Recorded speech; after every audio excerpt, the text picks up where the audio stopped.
안녕하세요. 김성길 목사와 함께하는 사람 이야기 제2단원의 G7 과정입니다.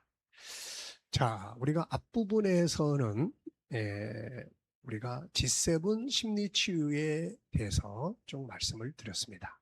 그리고 이 시간에는 또 사회에서 병원에서 또 상담소에서 치유하는 심리학자들의 치유 방법들에 대해서 조금 말씀을 드리겠습니다. 자, 20-1회가 되겠습니다. 페이지로는 이 책의 343페이지입니다. 심리치유 3권입니다. 우리 G7에서 제가 쓰는 심리치유에 관한 책이 총 5권이 있는데요. 그 5권의 책을 필요하면 좀 살펴보시면 도움이 될 수 있고요. 또 요약편도 응용편에서 만들어진 것이 2권이 있습니다. 그래서 참고하시면 도움이 될 수 있어요.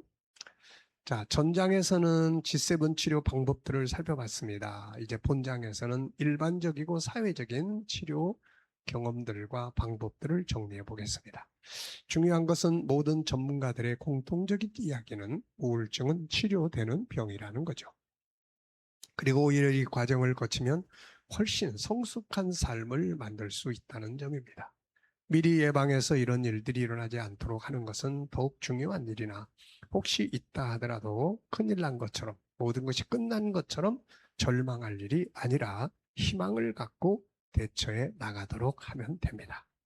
자, 이제 일반 사회심리 치유 전문가들의 치료에 대한 의견을 함께 나눠보겠습니다.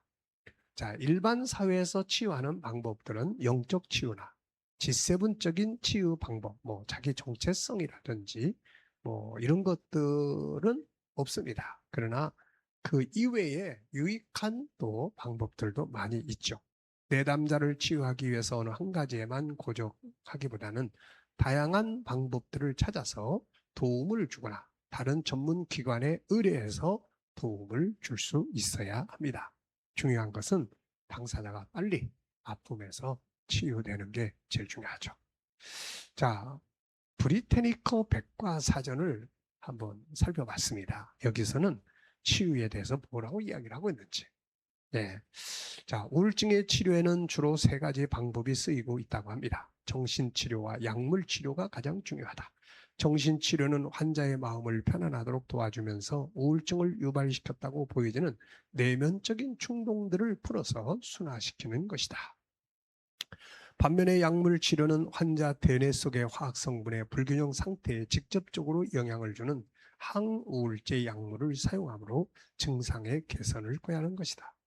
3만 개의 항우울제는 체내 신경 전달 물질인 모노야민의 분해를 억제함으로 효과를 나타낸다고 믿어지고 있다. 분해 억제 내용의 결과 이들 신경 전달 물질들이 대뇌에서 많이 생성되거나 축적되어 신경세포에 오래 작용하도록 함으로써 우울증을 개선할 수 있다고 합니다.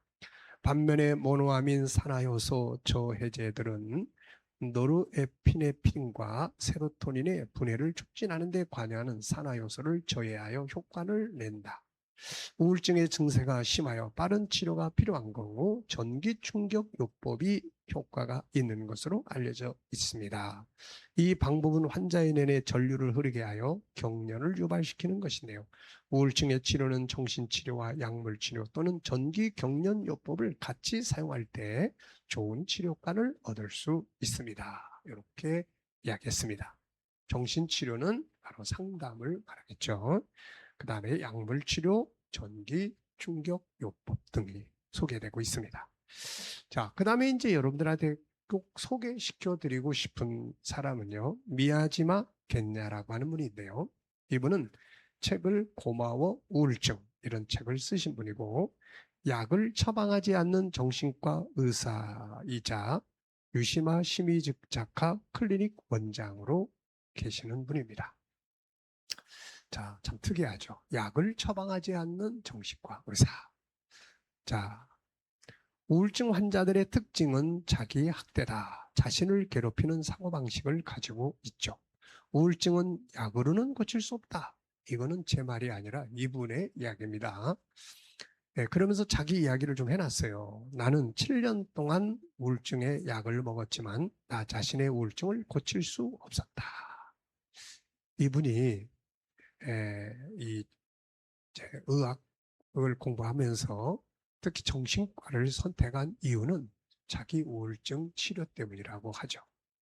그래서 자기 선배가 우울증 약을 7년 동안 처방해 줬는데 그 7년 동안 약을 먹었어도 이게 뭐 개선이 되지 않았다는 거죠. 그러면서 이분의 치유 방법은 사고방식을 바꾸는 것이 중요하다. 원인을 찾아 원인을 제거해야 된다. 사고방식과 내 주변 상황을 받아들이는 방법을 바꾸지 않으면 우울증 상태에서 벗어날 수 없다. 그래서 이분은 어느 날 그런 환경의 변화를 만들고 식습관의 변화를 만드는 책과 대면하게 되고 그것을 받아들여서 활용해 보니까 7년 동안이나 자기를 괴롭히던 우울증에서 벗어나기 시작을 했다는 겁니다. 그래서 그때부터 이분은 자기 병원에 오는 환자한테 약을 처방하기보다는 생활 개선, 환경 개선을 위한 처방을 해준다는 거죠. 네. 저는 이분을 만나본 일은 없습니다. 단지 이분이 쓴 책을 읽어봤죠. 그래서 어쨌든 뭐 참 약을 처방하지 않는다고 하니까 좀 아주 특별한 것 같아서 여러분들한테 소개를 합니다. 그렇다고 해서 또 여러분들이 모두 다 약은 이제 필요 없어 또 저렇게 또 극단적으로 생각하지 않기를 바랍니다. 참고하시되 필요하면 약 처방 받아서 약을 드시면서 상담도 하고 환경도 변화시켜 나가면 효과적이죠. 네, 그러나 뭐 약이 꼭 완쾌시킨다 뭐 이런 개념을 가지지 마시고 도움을 받는다 이렇게 보시면 되겠습니다. 자, 그래서 이분은 치유 방법은 사고방식을 바꾸는 것이다를 강조합니다. 이것은 중요한 이야기다. 자신의 정체성 회복과 올바른 인간관계, 환경에 대한 올바른 이해와 대처 능력이야말로 우울증뿐 아니라 모든 정신적 질환에서 자유하게 하는 비결이다. 이렇게 이야기합니다. 현대 사회에서 늘어나는 심리 질병의 대다수는 생활 습관이나 스트레스가 주 원인으로 지목되고 있습니다. 그렇다면 그런 병을 고치기 위해서는 생활 습관을 개선하고 스트레스를 해소하는 것이 정답이죠. 그래서 우리가 강조하는 게 행복 프로그램을 만들어라 하는 이야기예요. 스트레스가 10이라면 행복 프로그램이 15 이렇게 만들면 내 안에 들어오는 스트레스보다 내 안에 있는 행복 프로그램이 더 강하기 때문에 얼마든지 해소시켜 갈 수가 있게 되는 거예요. 행복 프로그램이나 방어법 훈련이 없이 스트레스가 바로 들어오기 시작하면은 이게 이제 마치 적이 화살을 쏘는데 방패가 없는 것과 같은 상태가 되는 거죠.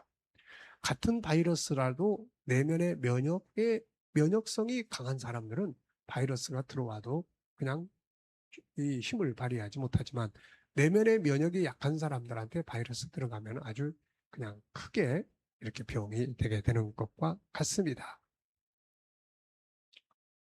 자, 현대 사회에서 늘어나는 심리 질병의 대다수는 바로 생활 습관이나 스트레스가 원인으로 지목되고 있습니다. 그래서 이걸 고치기 위해서는 생활 습관을 개선하고 스트레스를 해소하는 것이 정답이죠. 생활 습관이나 스트레스는 그냥 두고 약만 계속 먹는다고 해서 이게 치유가 된다는 것이 아니라는 거죠. 또 무엇보다 중요한 것은 평소 자신의 건강에 역시 잘 관리하고 신경 쓰는 거죠. 원인이 있기에 결과가 있기 때문입니다. 인간은 공통적인 동기를 가지고 있는데 쾌락과 고통의 원칙이라고 합니다. 인간은 늘 쾌락을 얻으려 하고 고통을 피해야 한다는 법칙이죠. 자, 그래서 우리가 이런 일들을 만나면 심리질병, 그래서 항상 강조하죠. 원인을 분석해라는 겁니다. 지금의 나는 왜 이럴까?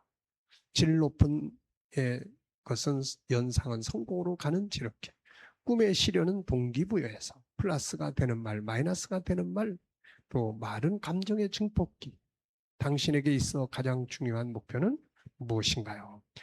자, 나는 나를 즐겁게 하는 사고방식을 찾았고 그것을 바탕으로 사고방식과 말을 바꾸고 인간관계를 바꾸는데 착수를 했고 식생활도 바꿨습니다. 이분의 이야기죠. 나를 즐겁게 하는 사고방식을 찾았다는 거죠. 그것을 바탕으로 사고방식을 바꾸고 말을 바꾸고 인간관계를 바꾸기 시작을 했고 식생활도 싹 바꿔버렸습니다.